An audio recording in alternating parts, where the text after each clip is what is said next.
They say the screams could be heard for miles. Summer 1462, you're an Ottoman soldier in the most powerful army on earth. You've conquered Constantinople, you've toppled empires. You're marching into a tiny principality called Wallachia to crush a rebel prince. It should take weeks, maybe days. Then you smell it. Death, rot, something else you can't quite name. Your column slows.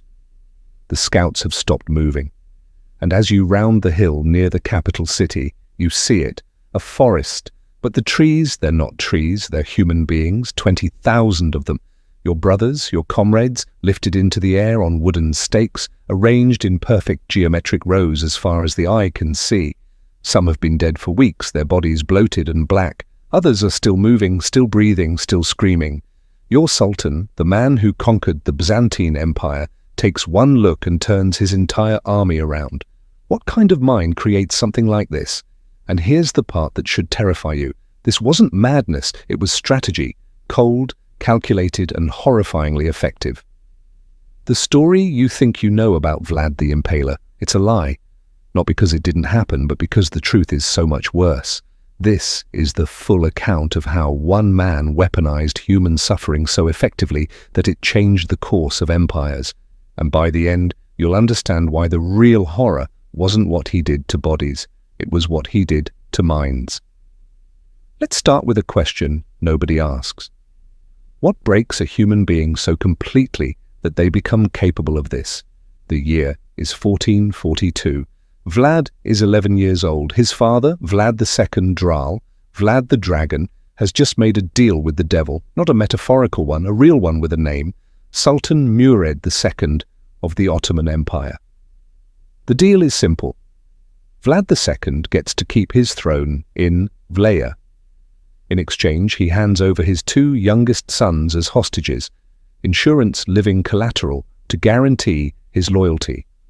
So young Vlad and his brother Radu are torn from their home and delivered into the heart of the Ottoman Empire, not as prisoners in dungeons, but as guests in the palace at Edun and later Agrias.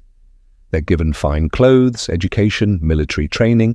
They're taught Turkish, Arabic, philosophy, and the Quran. On the surface, it looks like privilege. But here's what the history books gloss over. This wasn't education, it was psychological warfare. Vlad spent his formative years, 11 to 17, watching his captors perfect the art of empire building. He studied how the Ottomans used fear as a governing tool. He witnessed public executions designed not just to punish, but to traumatize entire populations into submission. He learned that terror, when applied with surgical precision, was more effective than any army. And he learned something else. He was utterly powerless. While his younger brother Radu adapted, even forming a close friendship with the Sultan's son Mehmed, Vlad refused to bend. According to Ottoman court records, he was frequently punished for his defiance. Some accounts suggest he was beaten, possibly tortured. The exact details are lost to history, but what's certain is this: something fundamental broke inside him during those years, or perhaps more accurately, something crystallized. He developed what modern psychologists might call a persecution complex, combined with an obsessive need for control, but he channeled it. Every punishment he endured, he studied. Every torture technique he witnessed, he memorized. He was building a mental arsenal piece by piece. In 1448, after 6 years of captivity, Vlad finally returned to Wallachia.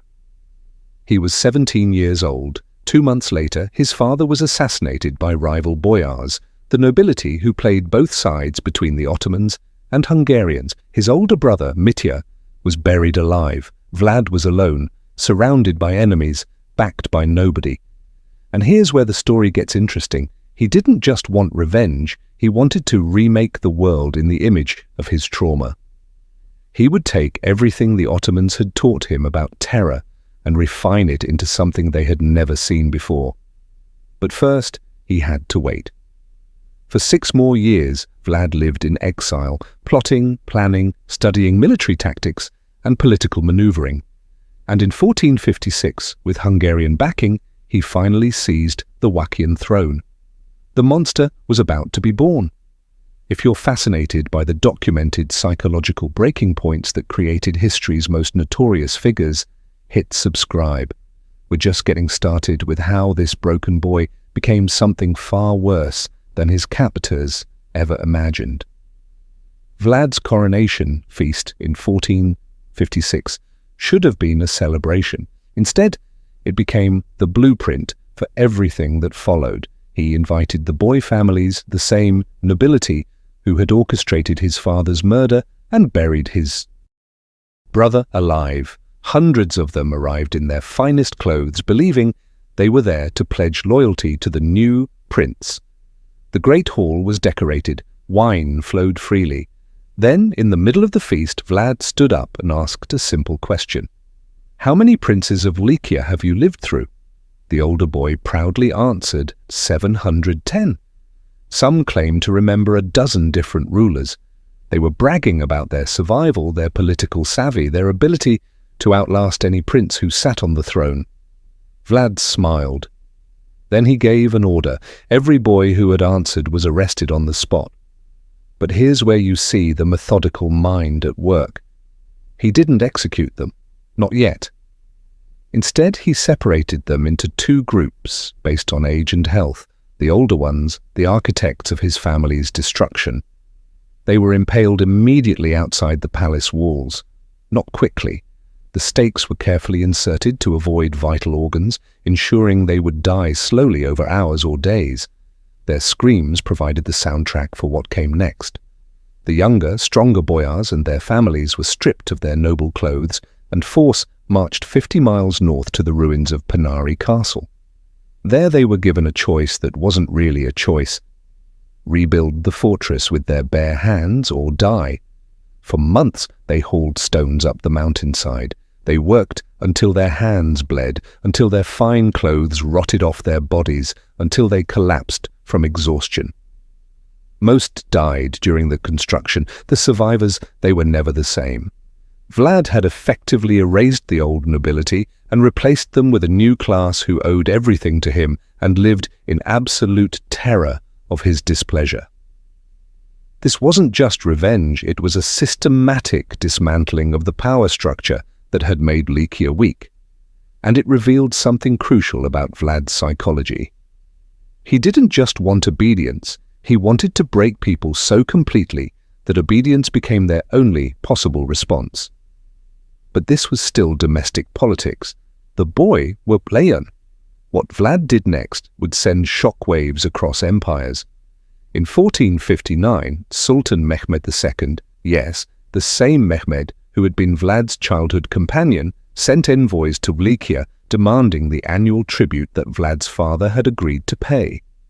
The demand came with an additional insult. Vlad was to present himself personally in Constantinople to renew his oath of vassalage. The envoys arrived expecting the usual political theatre, perhaps some negotiation, maybe a counter-offer. What they got was a preview of hell. When they entered Vlad's court and refused to remove their turbans, a genuine religious custom in Ottoman protocol, Vlad asked them to explain their tradition. They did, probably relieved that he seemed interested in understanding rather than offended. Vlad nodded thoughtfully. Then he said something that must have frozen their blood. "I respect a man who honors his faith so completely. Let me help you honor it forever." He ordered his guards to nail the turbans directly to their skulls. Think about the precision of that cruelty. He didn't kill them. He mutilated them in a way that was both symbolically loaded and medically calculated to ensure they'd survive the journey back to Constantinople. They were walking messages, their screams echoing across the countryside as they fled back to the Sultan. When Mehmed received his envoys, these men he'd sent in good faith, now permanently disfigured and driven half-mad by pain, he understood immediately this wasn't the childhood friend he remembered. This was something new, something that had taken the Ottoman lessons in terror and evolved them into something even the Ottomans hadn't imagined. War was now inevitable, but before that war came, Vlad had more messages to send. Here's what most people don't understand about impalement. It wasn't just execution, it was engineering. The common image, a stake driven straight through the torso, would kill almost instantly. That defeats the entire purpose. Vlad's method was far more sophisticated and infinitely more cruel. Based on contemporary medical analyses of the descriptions and surviving Ottoman accounts, here's how it actually worked. First, the victim was laid face down. The stake, carefully selected, rounded at the tip, and thoroughly oiled, was inserted through the rectum. But here's the crucial detail. It was inserted at an angle specifically designed to miss all major organs and blood vessels. The victim was then slowly raised upright and gravity did the rest. Over the course of hours or sometimes days, their own body weight would force the stake gradually upward through their torso. The path was calculated to avoid the heart, lungs, and major arteries. In some documented cases, the stake would eventually emerge through the shoulder or chest, but the victim could remain alive for up to 3 days. Why this method? Because Vlad understood something that modern psychological warfare experts now confirm. Witnessing prolonged suffering is exponentially more traumatizing than witnessing quick death. A battlefield beheading is horrific but brief. Impalement was a performance that lasted days, complete with screams that could be heard across entire valleys. But the physical act was only one component. The real genius, if we can use such a perverted word, was in the staging.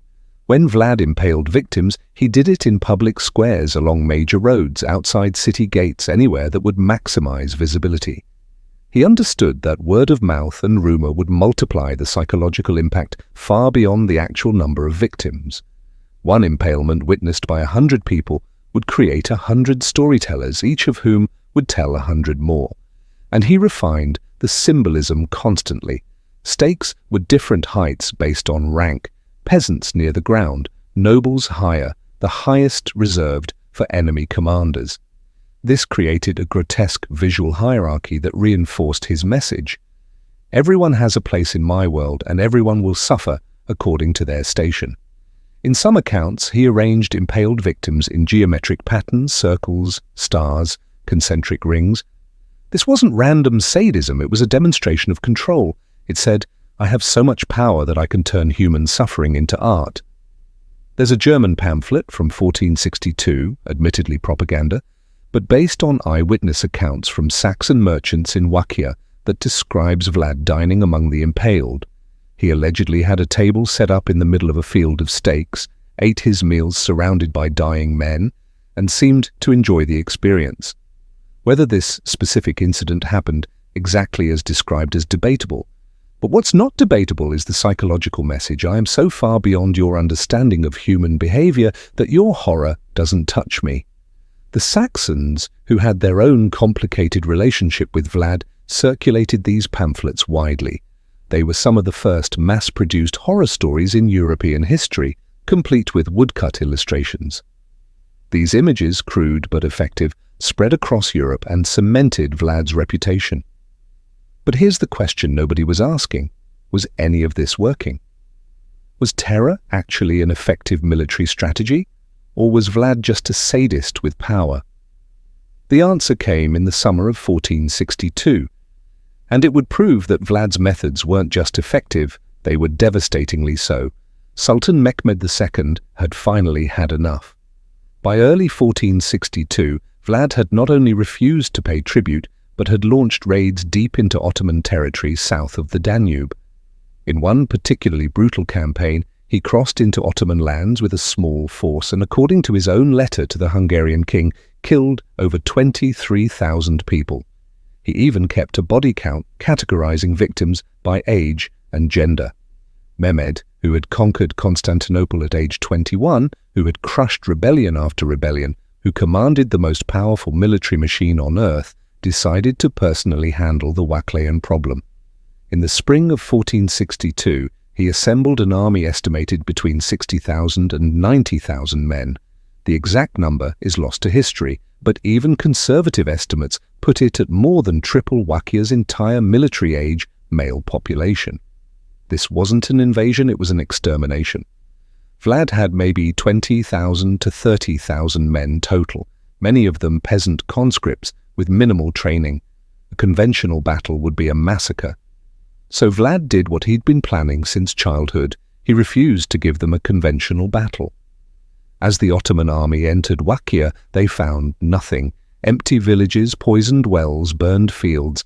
Every potential source of food and water had been systematically destroyed. Vlad had ordered his own people to abandon their homes and retreat into the forests and mountains, taking their livestock with them. The Ottoman supply lines stretched longer and longer, and then the night's raids began. These weren't typical skirmishes. Vlad had trained specialized units in guerrilla warfare. Small groups of men, maybe 50 to 100, would strike Ottoman camps in the dead of night, killing sentries, setting fires, and disappearing before any organized response could form. They targeted supply wagons, pack animals, ammunition stores. The goal wasn't to defeat the army, it was to make them paranoid, exhausted, and demoralized. But the masterpiece came on the night of June 17, 1462. Vlad had learned from captured Ottoman soldiers that Sultan Mehmed himself was camped near Targovica with his personal guard, the elite Janissaries. This was an opportunity that would never come again.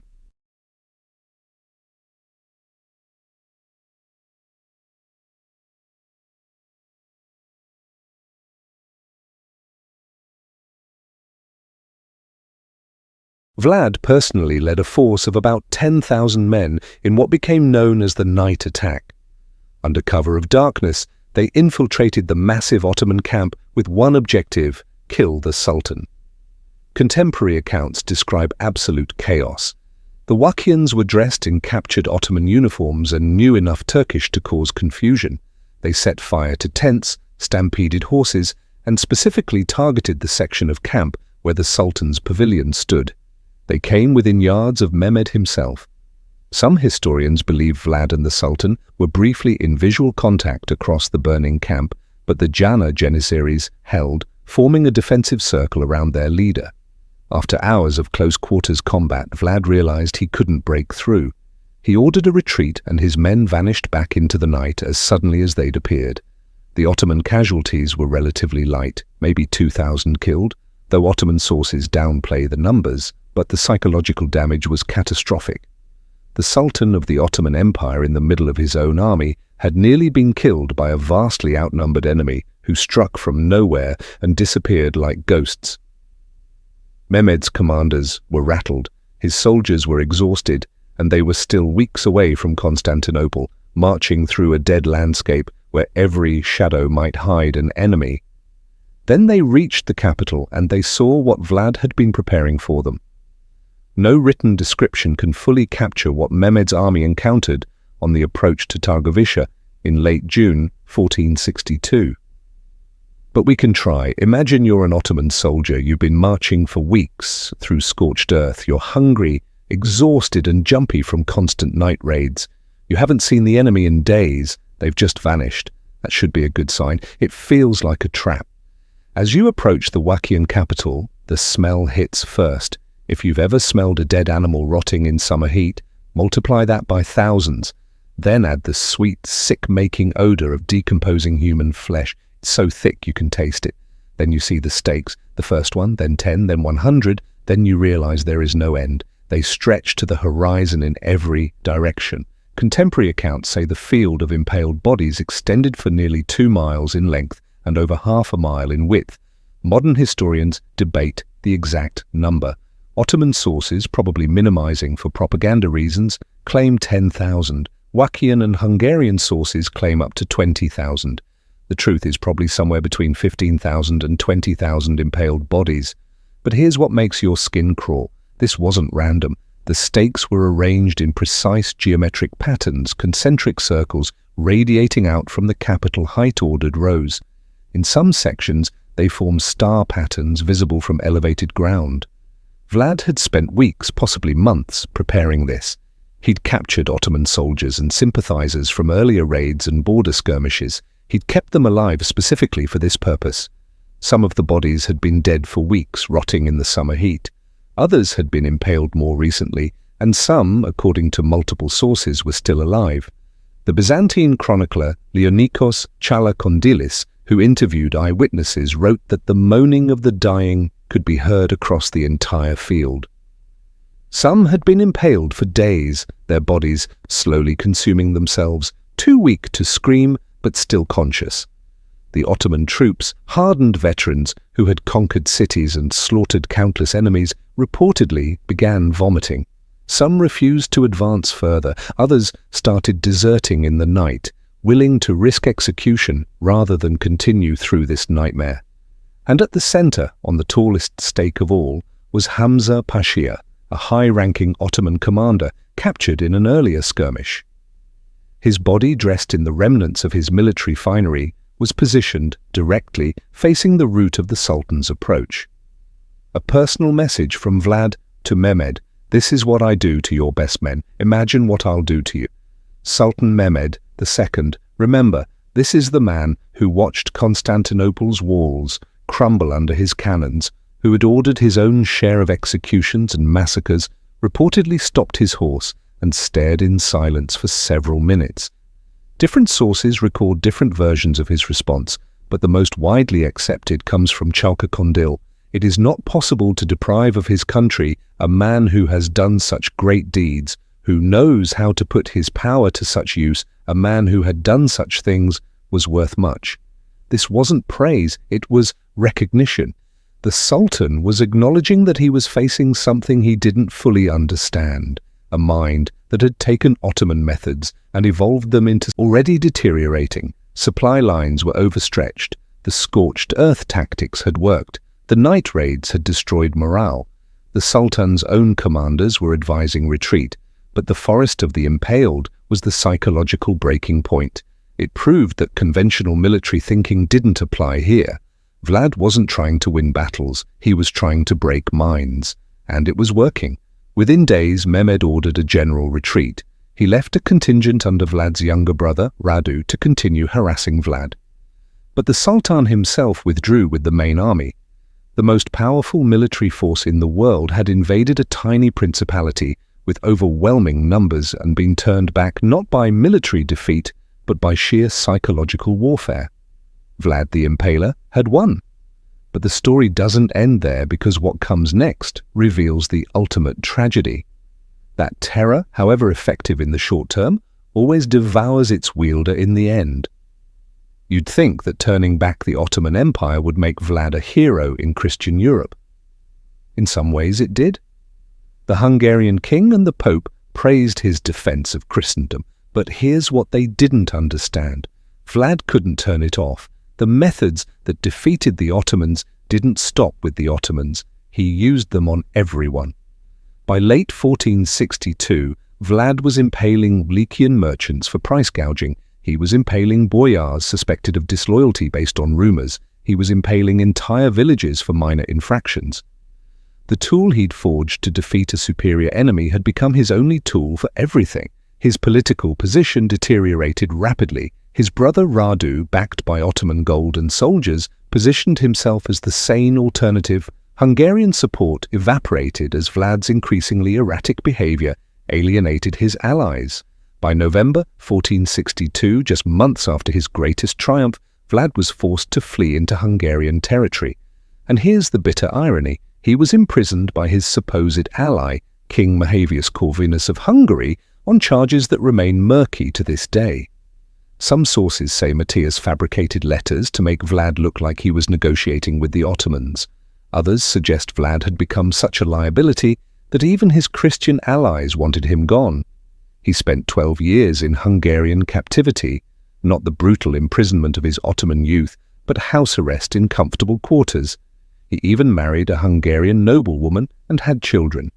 By all accounts, he was a model prisoner, but in 1476, opportunity returned. Wallachia had devolved into chaos under a series of weak rulers. Moravia's prince, Stephen the Great, helped orchestrate Vlad's return to the throne, backed by Hungarian and Moravian troops. Vlad reclaimed his throne in November 1476. He had maybe 2 months to rule. In December 1476 or January 1477, the exact date is lost. Vlad was killed in battle against an Ottoman force near Bucharest. The circumstances are murky. Some sources say he was killed by his own men, either through treachery or because they mistook him for an enemy in the chaos. Others say he was overwhelmed by Ottoman soldiers. What's certain is the aftermath. His head was cut off, preserved in honey, and sent to Sultan Mehmed in Constantinople as proof of death. After everything, the terror, the impalement, the psychological warfare, Vlad ended up as a trophy displayed for mockery in the capital of the very empire he'd fought his entire life. His body was allegedly buried at Snagov Monastery on an island in Romania. Excavations in the 1930s found a tomb, but it was empty. To this day, no one knows where Vlad's actual remains are. So what do we do with this story? In Romania, Vlad is often celebrated as a national hero, a brutal but effective leader who stood against overwhelming odds and preserved independence. There are statues of him. His face appears on tourist merchandise. To the rest of the world, especially after Bram Stoker's 1897 novel, Dracula loosely borrowed his name in history. Vlad became synonymous with vampirism and supernatural evil, which in a perverse way lets us off the hook. It's easier to think of him as a monster, something inhuman, than to confront the real horror. Because the real horror is this. Everything Vlad did was human. Painfully, terrifyingly human. He wasn't born a monster. He was created by a system that taught him that power comes through terror, that survival requires absolute ruthlessness, that empathy is weakness. And he took those lessons and refined them to their logical extreme. The forest of the impaled wasn't madness, it was applied psychology.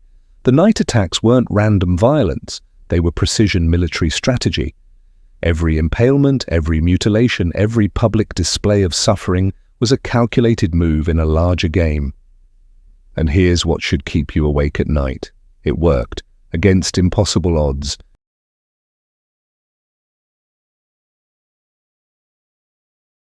Terror, Vlad turned back an empire. He proved that fear, properly weaponized, could accomplish what armies couldn't. The question isn't whether Vlad was evil, that's obvious. The question is, what does it say about human nature that this method was so effective? And what other calculated horrors are hiding in history's shadows, waiting to teach us lessons we'd rather not learn? If you want to keep uncovering the uncomfortable truths that textbooks bury, subscribe. Because history's darkest chapters aren't just about what happened, they're about understanding why it worked, and that's the knowledge we can't afford to forget.